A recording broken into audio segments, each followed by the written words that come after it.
আসসালামু আলাইকুম। যারা সৌদি আরবে নতুন আসবেন অথবা যারা সৌদি আরবে আগে ছিলেন এখন দেশে চলে গেছেন, আবারও দেশ থেকে আপনারা সৌদি আরবে আসতে যাচ্ছেন, তিন ধরনের প্রবাসীরা বর্তমানে সৌদি আরবে প্রবেশ করতে পারবেন না। যদি আপনি আগে সৌদি আরবে থেকে থাকেন এবং আপনার মধ্যে এই তিনটির যে কোনো একটি সমস্যা থেকে থাকে, তবুও আপনি সৌদি আরবে প্রবেশ করতে পারবেন না। এবং সৌদি এম্বাসি যেটি বাংলাদেশে অবস্থিত, তারা বেশ কিছু নতুন নিয়ম করেছেন। যদি আপনি বাংলাদেশ থেকে একদম নতুন, কখনোই আগে সৌদি আরবে ছিলেন না, আপনি একদম নতুন আসতে যাচ্ছেন, তারপরও যদি আপনার মধ্যে এই তিনটির যে কোনো একটি সমস্যা থাকে, তাহলেও সৌদি এম্বাসি আপনাকে ভিসা দেবে না, অর্থাৎ আপনিও কিন্তু সৌদি আরবে আসতে পারবেন না। আসুন জেনে নেই কোন তিন ধরনের প্রবাসীরা বর্তমানে সৌদি আরবে প্রবেশ করতে পারবেন না। কোনো ব্যক্তি বাংলাদেশে মেডিকেল করেছেন এবং মেডিকেলে আনফিট হয়েছেন, আনফিট হওয়ার পর এই মেডিকেলটি অনলাইন হয়ে গেছে। মেডিকেল আনফিট হওয়ার পরে অনলাইন হয়ে গেলে আপনি কখনোই আর সৌদি আরবের ভিসা পাবেন না।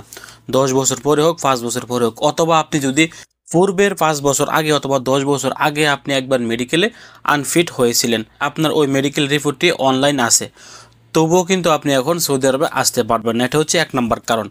আবার বলছি, যদি কোনো ব্যক্তি মেডিকেলে আনফিট হওয়ার পর এই মেডিকেল রিপোর্টটি অনলাইন হয়ে যায়, আপনি 5 বছর আগেও যদি একবার আনফিট হয়ে থাকেন, এটি অনলাইন হয়ে গেছে, এবং আপনি এখনও যদি বর্তমানে আনফিট হন এবং এটি যদি অনলাইন হয়ে যায়, তবু আপনাকে সৌদি এম্বাসি নতুন করে কোনো প্রকার সৌদি আরবের ভিসাই দেবে না। এবং দ্বিতীয়ত হচ্ছে, যারা আগে সৌদি আরবে ছিলেন, আপনারা বৈধ ছিলেন অথবা অবৈধ ছিলেন, যারা হরুপ্রাপ্ত হয়ে দেশে গেছেন, তারা আর কখনোই সৌদি আরবে আসতে পারবেন না।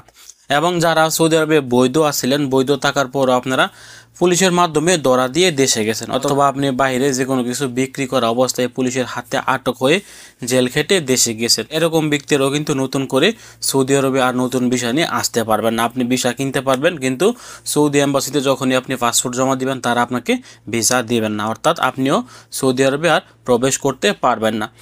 তৃতীয়ত হচ্ছে, যারা পাসপোর্টের তথ্য পরিবর্তন করেন। আগে সৌদি এম্বাসি যেটি বাংলাদেশে অবস্থিত, তারা কিন্তু টুকটাক কিছু পরিবর্তন করলে, যেমন বয়স, নামের 1-2টা অক্ষর পরিবর্তন করলেও কিন্তু তারা ভিসা দিয়ে দিতেন। এখন বর্তমানে সৌদি এম্বাসি এতটাই কঠিন নিয়মে গিয়েছেন যে আপনি যদি আপনার কোনো প্রকার তথ্য পরিবর্তন করেন, আপনার আগের পাসপোর্টের সাথে বর্তমান পাসপোর্টের তথ্য যদি না মেলে, তাহলে সৌদি এম্বাসি আপনাকে ভিসা দেবে না।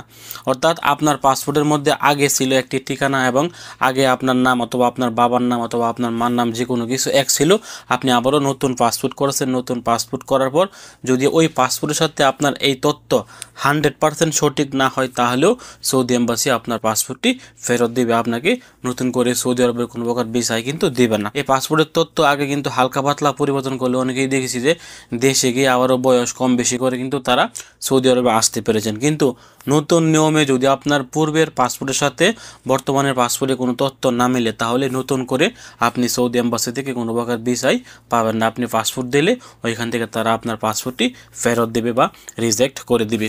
তো আশা করছি আপনারা বুঝতে পারছেন যে কোন তিন ধরনের প্রবাসীরা বর্তমানে সৌদি আরবে আসতে পারবেন না।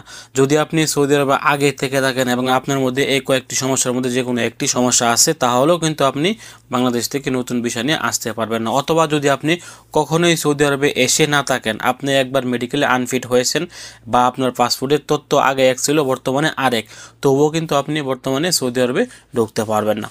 ভিডিওটি শেয়ার করে সবাইকে জানিয়ে দেওয়ার চেষ্টা করবেন। এবং আপনি যদি আমাদের দূরপ্রবাসে একদমই নতুন হয়ে থাকেন, সৌদি আরবের সকল প্রকার আপডেট তথ্য পেতে দূরপ্রবাস ফেসবুক পেজ এবং ইউটিউব চ্যানেলটি সাবস্ক্রাইব করে পাশে থাকা বেল বাটনটি অন করে দিতে পারেন।